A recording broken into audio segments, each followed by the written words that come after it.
इसकी ये गुलसितां हमारा।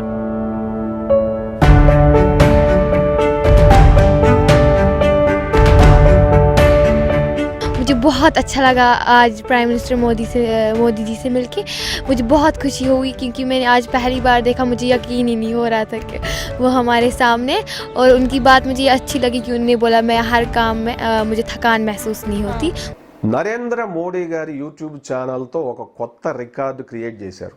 నా భూతో నా భవిష్యత్ అన్నట్లుగా ఆయన ఛానల్ రికార్డులు ఉన్నాయి.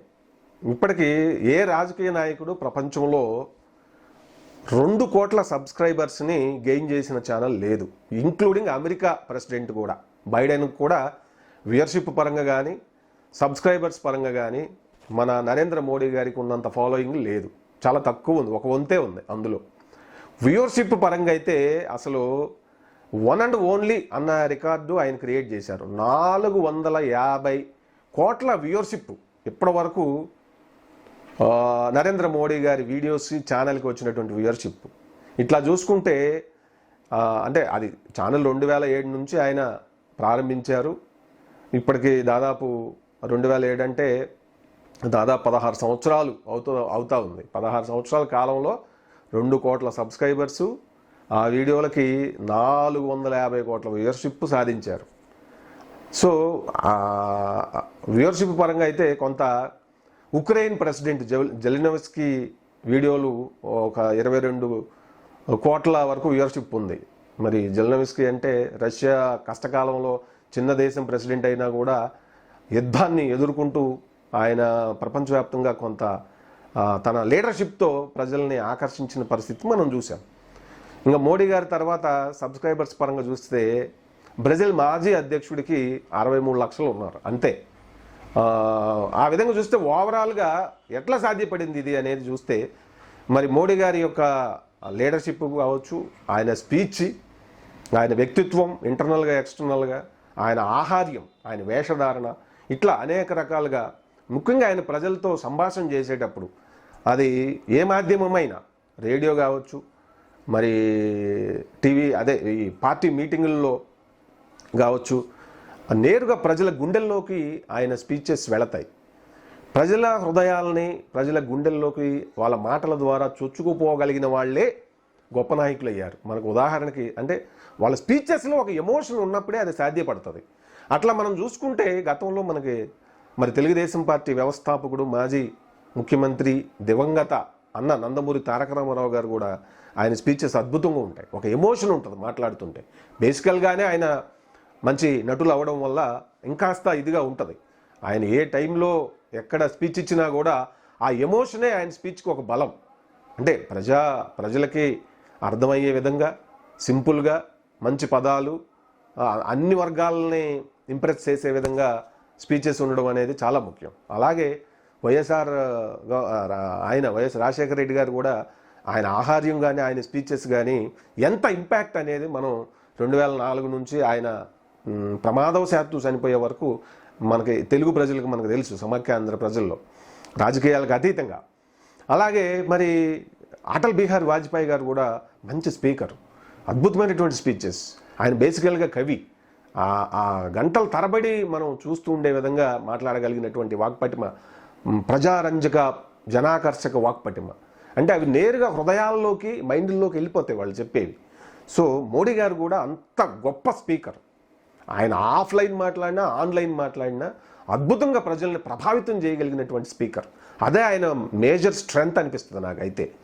సో ఆ వేలో చూసినప్పుడు బీజేపీకి ఆయనకు కొండంత అండంలో ఏ విధమైన సందేహం లేదు. ఇప్పుడు ఆయనకున్న ఫాలోయింగ్ చూస్తే పార్టీలకు అతీతంగా ఐడియాలజికల్గా వేరే ఉన్నా కూడా వ్యక్తిగతంగా నరేంద్ర మోడీ గారికి ఫాలోయింగ్ ఉంటారు. వేరే పార్టీల నుంచి కూడా న్యూట్రల్గా ఉన్న వాళ్ళు అనడంలో డౌట్ లేదు, లేనిదే ఇది సాధ్యపడదు. అలా అంత గొప్పగా ఎదుట న్యూట్రల్గా వేరే పార్టీలో ఉన్న వాళ్ళని కూడా తన వైపు తన మాటతో, తన వాగ్దాటితో, తన చిత్తశుద్ధితో, తన నాయకత్వ పటిమతో ఇవన్నిటినీ సర్వకాల సర్వావస్థలందు ప్రొజెక్ట్ చేయగలగటంలో తనకు తానే సాటి కాబట్టే ఇది సాధ్యపడింది అనేది నా పరిశీలన. సో 450 కోట్ల వ్యూయర్షిప్ అంటే అసలు మామూలు వ్యవహారం కాదది.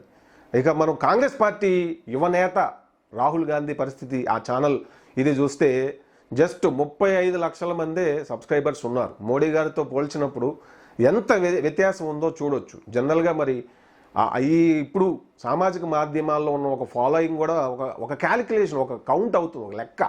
అలా చూస్తే మరి మోడీ గారిని ఢీ కొనడం కానీ అది ఇప్పట్లో సాధ్యమయ్యే పనే కాదు అని అనిపిస్తూ ఉంది నిజంగా. అది ఒట్టిగా సింపుల్గా తీసుకోవటం కాదు కదా. మరి రాహుల్ గాంధీ గారు వీడియోలకు వ్యూవర్షిప్ కూడా చాలా తక్కువ ఉంది. ఇట్లా చూస్తే ప్రత్యర్థి నాయకులు మోడీ గారిని ఒక రోల్ మోడల్గా తీసుకోవాల్సి ఉంటుందేమో అనిపిస్తూ ఉంది నాకైతే. ఆ పార్టీ విధానాలు, మరి వాళ్ళు వేరే చోటకు చొచ్చుకుపోయే విధానం, ఎత్తుగడలు, పార్టీ చాలా స్ట్రాంగ్ అనే ఒక ఫీలింగ్ క్రియేట్ చేయడంలో మోడీ గారు సూపర్ సక్సెస్ అయ్యారు. అదే ఆ పార్టీకి బలం, పార్టీ ఆయనకి బలం, ఆయన పార్టీకి బలం. ఇట్లా పరస్పరం జరుగుతూ ఉంటాయి. అలా అయినప్పుడే అట్లా ఇప్పుడు మోడీ గారు ఉన్నంత వరకు బీజేపీకి ఢోకా లేదని చెప్పడానికి కూడా ఇది ఒక ఉదాహరణ. వ్యక్తిగతంగా ఆయనకున్న ఆకర్షణకి ఇదే ఒక పెద్ద ఎగ్జాంపుల్ అనడంలో ఏ విధమైన సందేహం లేదు. సో మరి ఇప్పట్లో రాబోయే సార్వత్రిక ఎన్నికల్లో మోడీ గారి చరిష్మా, ఆయన ఇంపాక్ట్ ఒక రేంజ్లో, ఇప్పుడు వాళ్ళు ఏంటి ఈసారి రికార్డు బద్దలు కొట్టాలి, ఓటు షేర్ విషయంలో 50% కొట్టాలని చెప్పి ఈ మధ్య అమిత్ షా గారు స్టేట్మెంట్ ఇచ్చారు. అది అసాధ్యం కాదేమో అనిపిస్తూ ఉంది నాకైతే. సో ఈ రికార్డు అంటే ఇవాళ రేపు సామాజిక మాధ్యమాల ద్వారా ప్రజలకి కమ్యూనికేట్ అవుతున్న పరిస్థితి, సినిమా వాళ్ళకే ఎక్కువ ఆకర్షణ ఉంటుంది సాధారణంగా.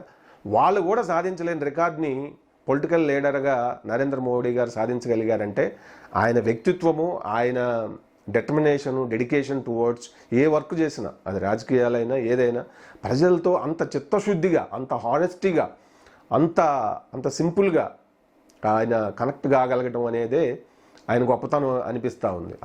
అంటే ఒక ట్రస్ట్, ఒక నమ్మకాన్ని ఏర్పరచడంలో సక్సెస్ కాగలిగిన నాయకులే గొప్ప నాయకులు అవుతారు. ఆ విధంగా ప్రపంచవ్యాప్తంగా మన భారతీయుల హృదయాల్ని ఆయన నమ్మకాన్ని కలిగించడంలో, వాళ్ళ నమ్మకాన్ని చూరగొనడంలో సూపర్ సక్సెస్ అయ్యారంటానికే ఈ రికార్డుల ఉదాహరణ అని నాకు అనిపిస్తూ ఉంది.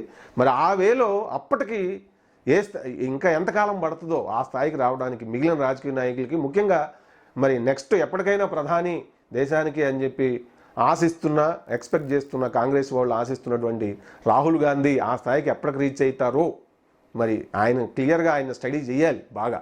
ఎవరిని మన ప్రస్తుత ప్రధానమంత్రి, బీజేపీకి ఒక కొండ, ఒక అండ, ఒక దండ లాంటి బలమైనటువంటి మోడీ గారి యొక్క ఇదిని బాగా స్టడీ చేయాల్సి ఉంటుంది. ఎందుకంటే సక్సెస్ ఫార్ములాని స్టడీ చేయడంలో తప్పే ఉంది.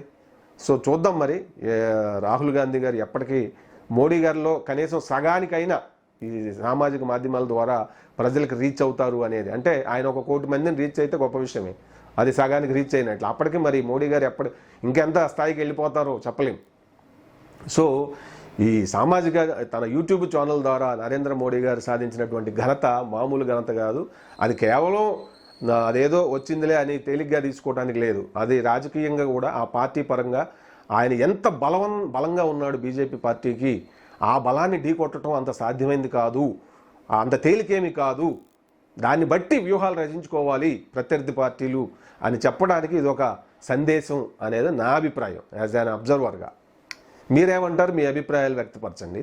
అలాగే మోడీ గారివి కొన్ని వీడియోలు కూడా ఒక లుక్ వేయండి ఆయన ఛానల్ నుంచి.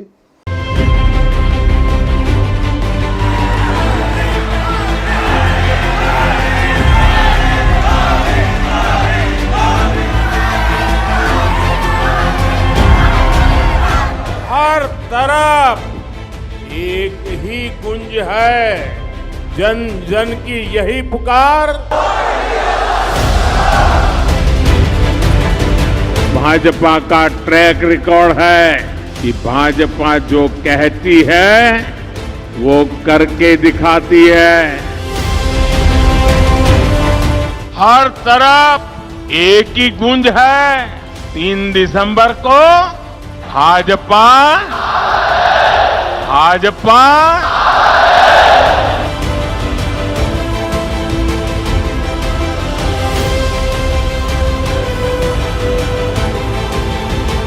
चला चली की बेला है, कांग्रेस सरकार कुछ दिन का ही खेला है।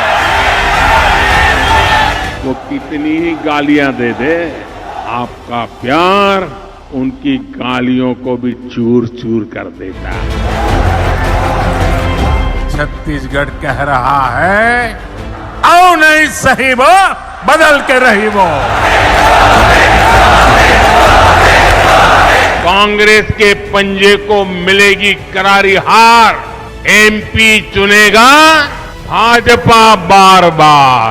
सबई लोग है करे एमपी के मन में मोदी। ये आशीर्वाद एमपी में सुशासन की निरंतरता को है। ये आशीर्वाद एमपी के विकास को है। ये आशीर्वाद मोदी की गारंटी के लिए है। एमपी के मन में और मोदी के मन में।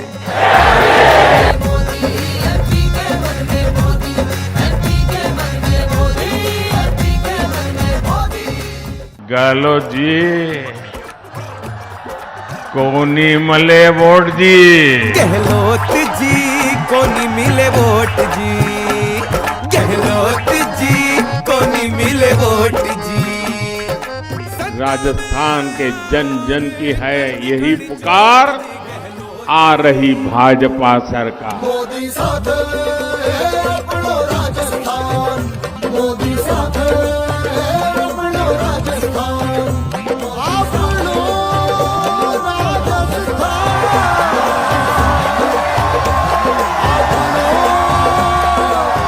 होगा बहन बेटियों का सम्मान।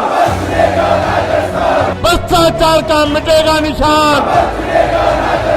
खुशहाल बनेंगे गांव किसान। बीजेपी विकास का स्कोर तेजी से बनाएगी और जीत किसकी होगी? राजस्थान की होगी।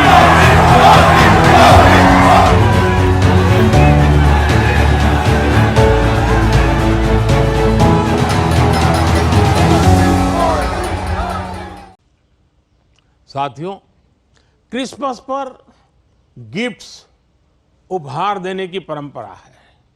मुझे भी बहुत ही पवित्र तोहफा मिला अभी। और इसलिए इस अवसर पर हम ये विचार करें कि कैसे हम आने वाली पीढ़ियों को एक बेटर प्लेनेट का उपहार दे सकते हैं। सस्टेनेबिलिटी आज के समय की जरूरत है। लिविंग ए सस्टेनेबल लाइफस्टाइल, ये मिशन लाइफ का सेंट्रल मैसेज है। एक ऐसा इंटरनेशनल मूवमेंट है जिसका नेतृत्व भारत कर रहा है।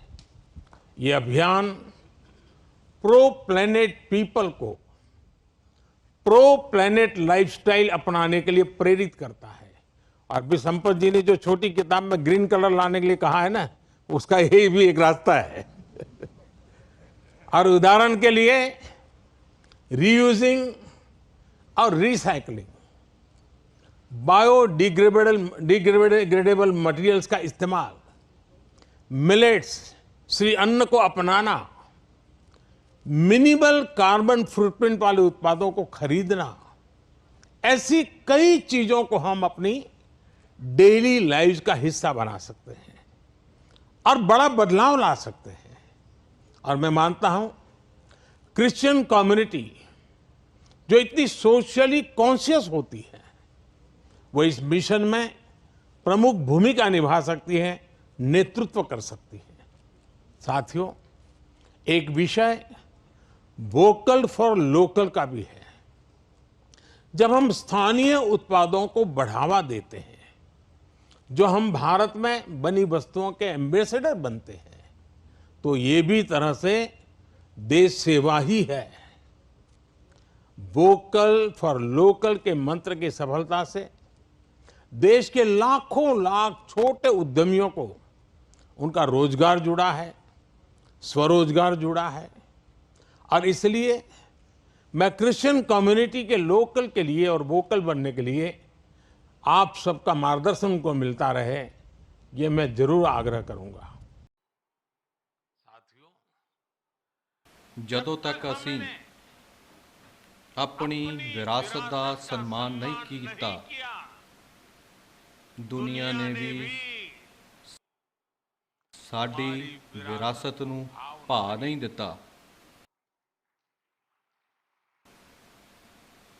ਅੱਜ ਜਦੋਂ ਅਸੀਂ ਆਪਣੀ ਵਿਰਾਸਤ ਤੇ ਮਾਣ ਕਰ ਰਹੇ ਹਾਂ ਤਾਂ ਦੁਨੀਆ ਦਾ ਨਜ਼ਰੀਆ ਵੀ ਬਦਲਿਆ ਹੈ। ਮੈਨੂੰ ਖੁਸ਼ੀ ਹੈ ਕਿ ਅੱਜ ਦੇਸ਼ ਗੁਲਾਮੀ ਦੀ ਮਾਨਸਿਕਤਾ ਤੋਂ ਬਾਹਰ ਨਿਕਲ ਰਿਹਾ ਹੈ। ਅੱਜ ਦੇ ਭਾਰਤ ਨੂੰ ਆਪਣੇ ਲੋਕਾਂ ਤੇ, ਆਪਣੀ ਸਮਰੱਥਾ ਤੇ, ਆਪਣੀਆਂ ਪ੍ਰੇਰਣਾਵਾਂ ਤੇ ਪੂਰਾ ਭਰੋਸਾ ਹੈ। ਅੱਜ ਦੇ ਭਾਰਤ ਦੇ ਲਈ ਸਾਹਿਬਜ਼ਾਦਿਆਂ ਦਾ ਬਲੀਦਾਨ ਰਾਸ਼ਟਰੀ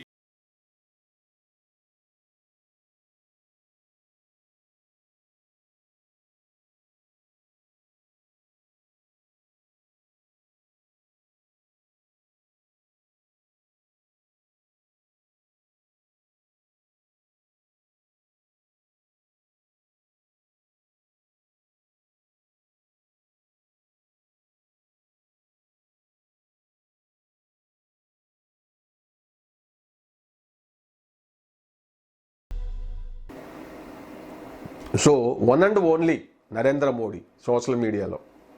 సో దీన్ని ఇప్పుడు ఇంకా మనకి క్రికెట్లో విరాట్ కోహ్లీ, ఎంఎస్ ధోని, సచిన్ టెండూల్కర్, కపిల్ దేవ్ వీళ్ళందరిని కలిపి మిక్సీలో వేస్తే వచ్చిందే నరేంద్ర మోడీ గారు అనిపిస్తూ ఉంది నాకు పాలిటిక్స్లో. ఏమంటారు మీరు?